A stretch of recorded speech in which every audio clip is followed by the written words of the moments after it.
पितृपक्ष में पड़ने वाली एकादशी तिथि को इंद्र एकादशी के नाम से जाना जाता है। इस दिन व्रत और पूजन के साथ व्रत कथा का पाठ करना वाजपेय यज्ञ के समान फल प्रदान करता है। इंद्र एकादशी का व्रत विशेष रूप से पितरों की आत्मा की शांति के लिए रखा जाता है। इंद्र एकादशी का वर्णन महाभारत में स्वयं भगवान श्री कृष्ण ने किया था। जय श्री श्याम दोस्तों, स्वागत है आपका पूजा के वीडियो चैनल में। तो आइए जानते हैं इंद्र एकादशी की व्रत कथा। सतयुग के समय में महिष्मति नाम की एक नगरी में इंद्रसेन नाम का एक प्रतापी राजा धर्मपूर्वक अपनी प्रजा का पालन करते हुए शासन करता था।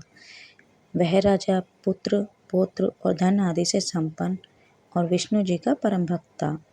एक दिन जब राजा सुखपूर्वक अपनी सभा में बैठा था तो आकाश मार्ग से महर्षि नारद उतरकर राजा की सभा में आए।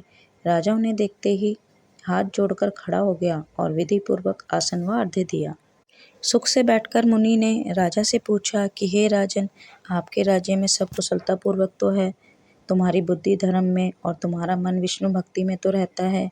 देवर्षि नारद की ऐसी बातें सुनकर राजा ने कहा, हे महर्षि, आपकी कृपा से मेरे राज्य में सब कुशल है तथा मेरे यहाँ यज्ञ कर्म आदि सुकृत हो रहे हैं। आप कृपा करके अपने आगमन का कारण कहिए। तब ऋषि कहने लगे कि हे राजन, आप आश्चर्य देने वाले मेरे वचनों को सुनो। नारद जी ने बताया कि कुछ समय पहले वह यमलोक गए थे और वहां पर उनकी मुलाकात राजा इंद्रसेन के पिता से हुई थी। नारद जी ने कहा, आपके पिता ने आपके लिए एक संदेश भेजा है। उन्होंने कहा है कि उनके जीवन काल में एकादशी का व्रत भंग हो जाने के कारण उन्हें अभी तक मुक्ति नहीं मिल पाई है और उन्हें यमलोक में ही रहना पड़ रहा है। उन्होंने कहा कि जाकर मेरे पुत्र और संतति से कहिएगा कि यदि वह आश्विन कृष्ण पक्ष की इंद्र एकादशी का व्रत रखें तो उसके भाग से मुझे मुक्ति मिल जाएगी। नारद की बात सुनकर राजा इंद्रसेन ने व्रत करने का विधान पूछा और व्रत करने का संकल्प लिया। राजा ने पितृपक्ष की एकादशी तिथि पर विधि पूर्वक व्रत का पालन किया और अपने पितरों के निमित्त मौन रहकर ब्राह्मण भोज और गोदान किया।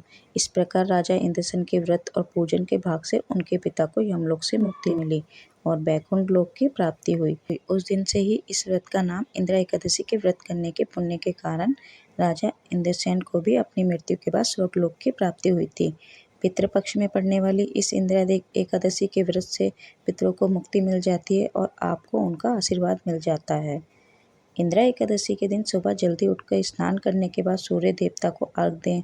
फिर भगवान विष्णु का ध्यान करके व्रत का संकल्प करें।